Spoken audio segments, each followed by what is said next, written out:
Hello, nature boys and girls. This is Lady Flora, and I honestly really did not know what to show you today.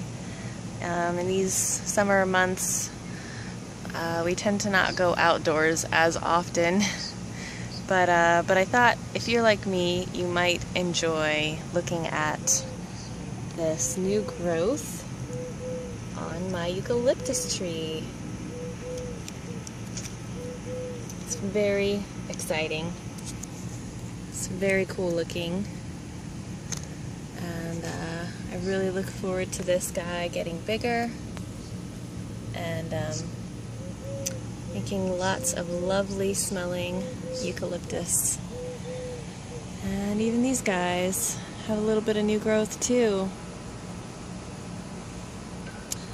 Such a nice blue, gray, green color. It just is very comforting. Makes me think of winter or the Mediterranean or California, southern California. So anyways, I hope you're having an incredibly sublime day. I make a vlog every day. Please subscribe, and I will see you tomorrow.